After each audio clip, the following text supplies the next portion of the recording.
बदलापुरात 2 चिमुरड्या मुलींवर अत्याचार झाले. कुटुंबाने पोलिसात तक्रार केली. मात्र पोलिसांची भूमिका सहकार्य करण्याची नव्हती. अखेर लोकांना रस्त्यावर उतरावं लागलं. रेल्वे रोको आणि शाळेची तोडफोड सारख्या घटना घडल्या. सरकारनं गांभीर्य लक्षात घेऊन पावलं उचलली. मुख्य आरोपी अक्षय शिंदेला अटक केली. मात्र संस्थाचालक फरार झाले, ते अद्याप सापडले नाहीत. त्यातच आता मुख्य आरोपीचा पोलिसांनी चक्क एन्काउंटर केलाय. पोलिसांशी झालेल्या चकमकीत अक्षयला गोळी लागली आणि त्याचा मृत्यू झाला असा दावा केला जातोय.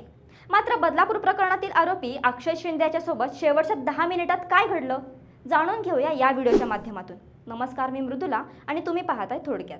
अक्षय शिंदे बदलापूर येथील शाळेत सफाई कर्मचारी म्हणून काम करत होता.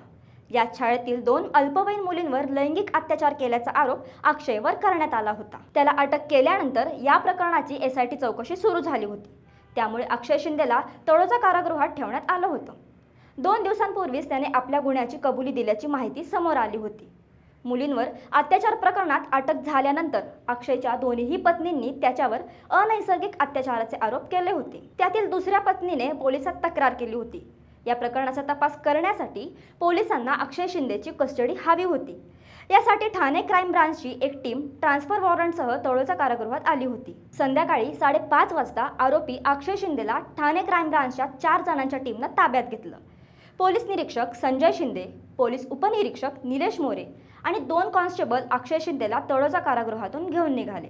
आरोपी अक्षय शिंदे आणि सहाय्यक पोलीस निरीक्षक निलेश मोरे गाडीत मागच्या सीटवर बसले होते, तर पुढे ड्रायव्हर आणि ड्रायव्हरच्या बाजूच्या सीटवर पोलीस निरीक्षक संजय शिंदे बसले होते. पोलिसांची व्हॅन संध्याकाळी 6 ते 6:15च्या दरम्यान मुंब्रा बायपासवर आली होती. यावेळी अक्षय शिंदेने पोलीस अधिकारी निलेश मोरे यांच्या कमरेचं पिस्तूल हिसकावून घेतलं आणि पळून जाण्याचा प्रयत्न केला. अक्षय शिंदेने यावेळी आपल्याकडील पिस्तोलातून पोलिसांच्या दिशेने 3 राऊंड फायर केले. त्यापैकी 1 गोळी पोलीस अधिकारी निलेश मोरे यांच्या डाव्या मांडीला लागली, तर 2 राऊंड इतर ठिकाणी फायर झाले. यानंतर पोलीस निरीक्षक संजय शिंदे यांनी स्वतःच्या रक्षणासाठी आरोपीच्या दिशेने 1 गोळी झाडली आणि त्यात तो गंभीर जखमी झाला. यानंतर त्याला कळवा येथील छत्रपती शिवाजी महाराज शासकीय रुग्णालयात आणण्यात आलं. मात्र तपासणीनंतर डॉक्टरांनी त्याला मृत घोषित केलं. आता ही घटना घडल्यानंतर पोलिसांच्या कार्यपद्धतीवर शंका उपस्थित केली जात आहे. सरकारने जाणून बुजून अक्षय शिंदेचं एन्काउंटर केल्याचा आरोप केला जातोय. दोषी संस्थाचालक तसेच या प्रकरणात सुरुवातीला सहभागी असलेल्या पोलिसांना वाचवण्याचा प्रयत्न केला जातोय असा आरोप देखील केला जात आहे. दरम्यान या प्रकरणात आलेल्या काही महत्त्वाच्या प्रतिक्रिया सुद्धा पाहायला हव्यात. सर्वात महत्त्वाची प्रतिक्रिया अक्षय शिंदेच्या आईची आहे. पोलिसांनी जाणून बुजूनच माझ्या मुलाला गोळी मारली आहे. त्याला साधी गाडी चालवता येत नव्हती. त्याने कधी फटाके सुद्धा वाजवले नव्हते. तो बंदूक कशी चालवेल? पोलिसांनी त्याला जाणून बुजूनच मारलं आहे असा आरोप अक्षय शिंदेच्या आईने केला आहे. महाराष्ट्राच्या राजकारणात सुद्धा या मुद्द्यावरून आरोप प्रत्यारोपांच्या फैरी सुरू झाल्या आहेत. ज्याने लहान मुलींवर अत्याचार केला त्याला फाशी देण्याची मागणी विरोधक करत होते. आता तेच विरोधक त्याची बाजू घेत आहेत असं मुख्यमंत्री एकनाथ शिंदे यांनी म्हटलं आहे. तर विरोधक प्रत्येक गोष्टीचं राजकारण करतात. आधी म्हणायचं फाशी द्या आणि आता पोलीस स्वतःचा जीव वाचवण्यासाठी गोळीबार करत असतील तर त्यावर संशय? हे काही बरोबर नाही असं उपमुख्यमंत्री देवेंद्र फडणवीस यांनी म्हटलं आहे.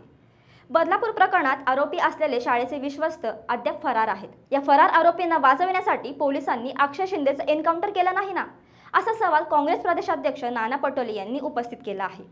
दुसरीकडे शिवसेना खासदार संजय राऊत यांनी काही धक्कादायक मुद्दे उपस्थित केले आहेत. अक्षय शिंदेला पोलीस घेऊन जात असताना त्याचे हात बांधले होते आणि तोंडावर सुद्धा बुरका होता. मग तो बंदूक घेऊन गोळ्या कशा चालवतो? कुणाला वाचवण्यासाठी शिंदे फडणवीस हा बनाव करत आहेत? महाराष्ट्राला सत्य कळायलाच हवं असं त्यांनी म्हटलं आहे. लहान मुलींवर अत्याचार करणारा अक्षय शिंदे मारला गेलाय. मात्र या प्रकरणाचं आता जोरदार राजकारण सुरू झाले.